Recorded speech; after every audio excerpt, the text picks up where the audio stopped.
നമ്മൾ ഒരു Nobel world record വാങ്ങിക്കാൻ വേണ്ടി പോയിട്ട് അപ്പോൾ നമ്മൾ നേരത്തെ ഓൾറെഡി രജിസ്റ്റർ ചെയ്താണ്. കാരണം എന്താ വെച്ചാൽ ഫേസ്ബുക്കിലൂടെ അങ്ങനെ ഇത് പോസ്റ്റ് കണ്ടിട്ടാണ് നമ്മൾ രജിസ്റ്റർ ചെയ്തിട്ട്. നമുക്ക് അവിടെ പോയിട്ട് നമ്മൾ ഓൾറെഡി രജിസ്റ്റർ ചെയ്തുകൊണ്ട് നമുക്കൊരു കാർഡൊക്കെ തന്നു. അപ്പോൾ ഇതെന്താ റെക്കോർഡ് വെച്ചാൽ വാട്ടർ ഡ്രോപ്ലെറ്റ് ആയിട്ട്, അതായത് ഏറ്റവും വലിയ മഴത്തുള്ളിയായിട്ട് നിൽക്കുന്ന ഒരു പരിപാടിയായിരുന്നു. അപ്പോൾ ഇത് 3 വയസ്സ് മുതൽ അങ്ങോട്ട് 15 വയസ്സ് വരെയുള്ള കുട്ടികൾക്ക് വേണ്ടിയിട്ടായിരുന്നു ഇത് അറേഞ്ച് ചെയ്തിട്ടുണ്ടായിരുന്നത്.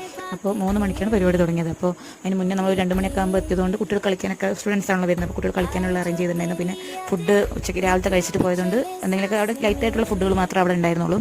അപ്പോൾ കുട്ടികളെ ഇരുത്താൻ തന്നെ ഒരു സമയം എടുത്തു കേട്ടോ. ഒരു മണിക്കൂറൊക്കെ എടുത്തിട്ടാണ് അവർ ഇരുത്തിയത്.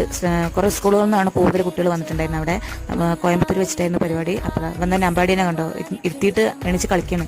കുട്ടികളെ ഇരുത്താൻ നല്ല പണിയുണ്ടായിരുന്നു. എന്നിട്ട് എല്ലാവരും ഇരുത്തി അവർ എങ്ങനെയോ ഇരുത്തി കുട്ടികളൊക്കെ ഇരുത്തി. ചെറിയ കുട്ടികളൊക്കെ ഉണ്ടായിരുന്നു, നിറയെ കുട്ടികളുണ്ടായിരുന്നു. കുട്ടികളൊക്കെ ഭയങ്കര കരച്ചിലും എന്തൊക്കെ ആയിരുന്നു. അമ്മമാർ കൂടെ നിന്നിട്ടൊക്കെയാണ് അവർ നിർത്തിയത്. അങ്ങനെ അമ്പാടി നോബൽ വേൾഡ് റെക്കോർഡായേ.